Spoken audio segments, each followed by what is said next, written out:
ये कहानी है सर 1977 से लेकर 2015 की। लगभग 40 साल का लंबा संघर्ष भारतीय जनता पार्टी ने दिल्ली में पूर्ण राज्य का दर्जा स्थापित करने के लिए किया। 1977 में जब थर्ड मेट्रोपॉलिटन काउंसिल दिल्ली में था, उसमें जनता पार्टी की सरकार थी। उन्होंने मता पास कर कहा कि दिल्ली को पूर्ण राज्य का दर्जा बनाएंगे। लगातार पूर्ण राज्य की दर्जे की मांग करते करते करते करते ये 1989 का लोकसभा का मैनिफेस्टो मैं बीजेपी का लाया हूं।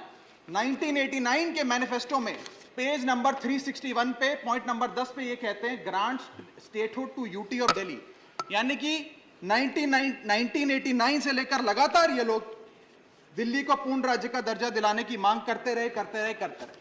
यहां तक कि जब 1991 में कांग्रेस की सरकार ने दिल्ली में विधानसभा का गठन किया, उससे भी ना पर्याप्त मानते हुए लाल कृष्ण आडवाणी जी, मदन लाल खुराना जी सबने बयान दर्ज कराए कि यह भी दिल्ली के साथ न्याय नहीं है, दिल्ली को पूर्ण राज्य का दर्जा मिलना चाहिए और हम इसके लिए आंदोलन चलाएंगे। और लगातार इन लोगों ने संघर्ष किया, आंदोलन किया। सर 1999 में फिर अपने मैनिफेस्टो में बीजेपी ने, ये 1999 का मैनिफेस्टो है, ये जारी कर कहा कि हम दिल्ली को पूर्ण राज्य का दर्जा देंगे। Page number 132 point number 31, we will give full statehood to Delhi. Sir इन लोगों ने बड़ा आंदोलन चलाया, संघर्ष किया, सड़कों पे लाठियां खाई, न जाने क्या क्या किया दिल्ली को पूर्ण राज्य का दर्जा दिलाने के लिए। और अंततः वो दिन आया जिस दिन वाजपेयी सरकार के उप प्रधानमंत्री आदरणीय लाल कृष्ण आडवाणी जी इस सदन के भीतर एक बिल लाए, द कॉन्स्टिट्यूशनल अमेंडमेंट बिल 2003, जो दिल्ली को पूर्ण राज्य का दर्जा देता है। यह बिल आडवाणी जी इस सदन के भीतर लाए और कहा कि दिल्ली को अधिकार देने की जरूरत है, दिल्ली को पूर्ण राज्य का दर्जा भाजपा दिलाएगी। यहां भी बात खत्म नहीं होती सर। इसके बाद 2013 के अपने मैनिफेस्टो में बीजेपी ने कहा हम पूर्ण राज्य का दर्जा देंगे। इनकी जून 2013 में नेशनल एग्जीक्यूटिव की मीटिंग हुई, उसमें मता पास कर कहा हम दिल्ली को पूर्ण राज्य का दर्जा देंगे। यहां तक कि इनके सांसद डॉक्टर हर्षवर्धन ने बयान दिया कि जब आदरणीय नरेंद्र मोदी जी देश के प्रधानमंत्री बनेंगे हम दिल्ली को पूर्ण राज्य का दर्जा देंगे। ये इन सब ने सर लगातार बातें कही और दिल्ली को पूर्ण राज्य का दर्जा दिलाने की मांग लगातार भारतीय जनता पार्टी दिल्ली वालों के सामने रखती रही। सर ये बिल सिर्फ संविधान का और लोकतंत्र का अपमान नहीं है, ये बिल लाल कृष्ण आडवाणी जी का, अटल बिहारी वाजपेयी जी का, मदन लाल खुराना जी का, सुषमा स्वराज जी का, अरुण जेटली जी का, सबका अपमान करने का और उनके 40 साल के संघर्ष को मिट्टी में मिलाने का काम करता है। सर मैं माननीय गृह मंत्री जी का बयान लोकसभा में सुन रहा था। उन्होंने कहा कि पंडित नेहरू ने यह बात रखी थी कि दिल्ली को पूर्ण राज्य का दर्जा नहीं मिलना चाहिए। मैं माननीय गृह मंत्री जी से कहना चाहता हूं, नेहरूवादी मत बनिए, आडवाणीवादी बनिए, वाजपेयीवादी बनिए और दिल्ली को पूर्ण राज्य का दर्जा देने का आज आपके पास ऐतिहासिक मौका है। दिल्ली को पूर्ण राज्य का दर्जा दीजिए। सर इस बिल को लाने का असल कारण क्या है, यह बिल क्यों लाया गया है? पिछले 25 साल में दिल्ली में 6 बार विधानसभा के चुनाव हुए, 6 के 6 चुनाव भारतीय जनता पार्टी बुरी तरीके से हारी। यहां तक कि 2015 और 20 में आजाद भारत के इतिहास की सबसे बड़े जनादेश की सरकार अरविंद केजरीवाल ने दिल्ली में बनाई। क्योंकि ये पिछले 25 साल चुनाव नहीं जीत पाए और अरविंद केजरीवाल और आम आदमी पार्टी के आने के बाद ये जानते हैं कि अगले 25 साल भी ये लोग चुनाव नहीं जीत पाएंगे, तो सरकार को नष्ट करने का काम कर रहे हैं। ना रहेगी सरकार और ना रहेगा चुनावों का महत्व, ना रहेगा बांस, ना बजेगी बांसुरी। लेकिन मैं आज इस मंच से भाजपा से अनुरोध करूंगा कि कम से कम लाल कृष्ण आडवाणी जी को न्याय दीजिए, कम से कम उनकी इच्छा पूरी करिए, दिल्ली को पूर्ण राज्य का दर्जा दीजिए।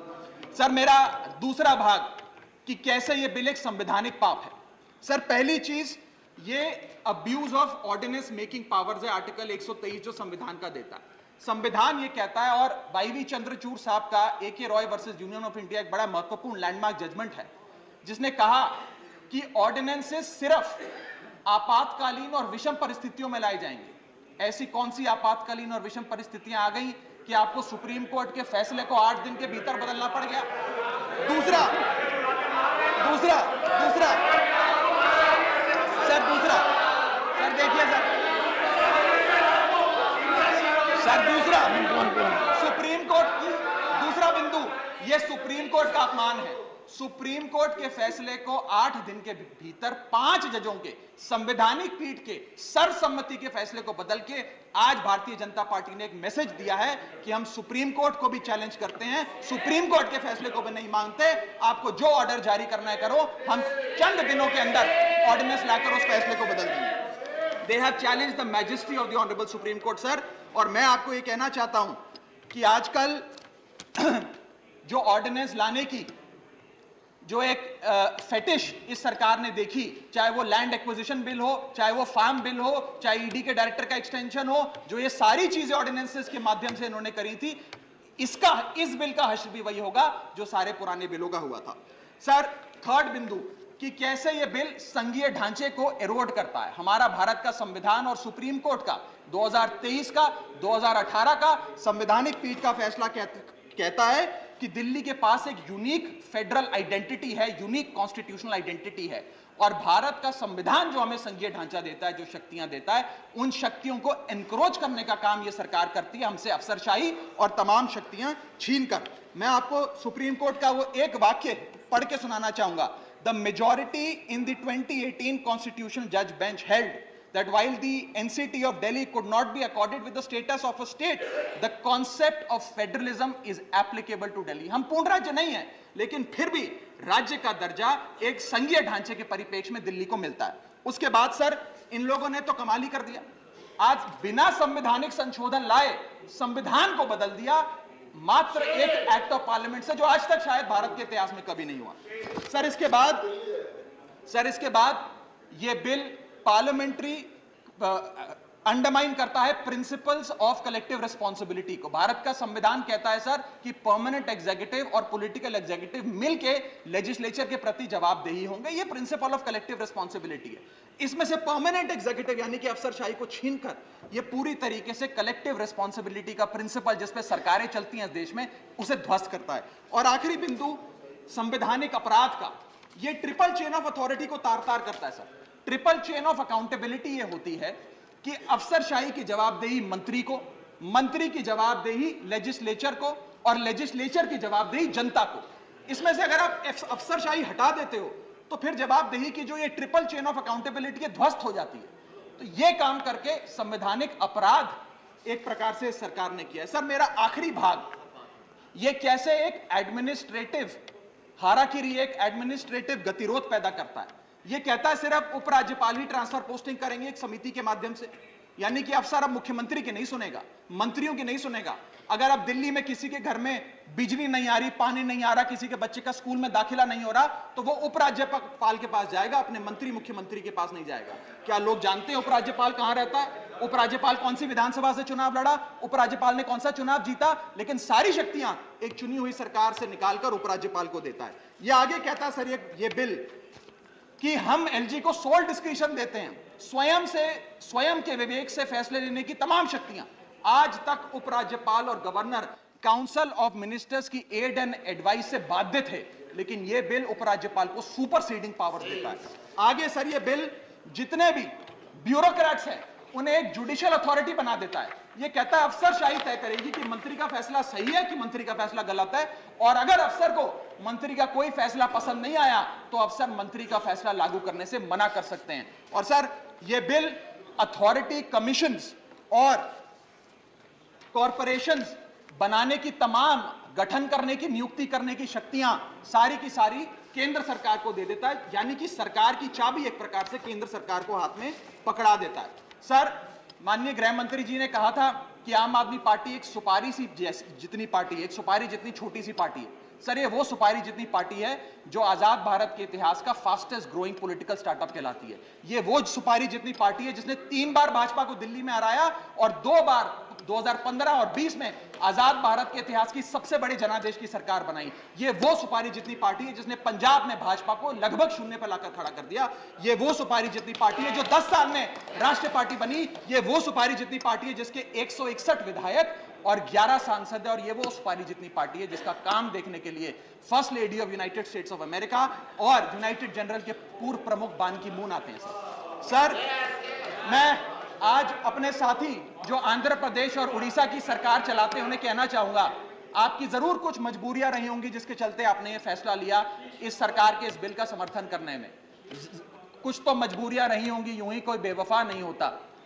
लेकिन मैं आपको कहना चाहता हूं कि आग जब लगेगी तो बहुत दूर तक जाएगी। राहत इंदौरी साहब का एक बड़ा महत्वपूर्ण शेर है, अगर खिलाफ है होने दो, जान थोड़ी है, ये सब धुआं है, आसमान थोड़ी है, लगेगी आग तो आएंगे कई घर जद में, यहां सिर्फ हमारा मकान थोड़ी है। लेकिन जब आपके घर में आग लगेगी, आम आदमी पार्टी आपके साथ खड़ी होगी, मैं आपको विश्वास दिलाता हूं। और सर, मैंने अपनी बात शुरू करी थी महाभारत के एक अंश से, मैं समाप्त भी महाभारत के एक अंश से करूंगा सर। बीच कुरुक्षेत्र के मैदान में जब युद्ध प्रारंभ होने वाला था तो युधिष्ठिर ने शंखनाद करने से पहले एक घोषणा करी और कहा कि यह धर्म की लड़ाई है।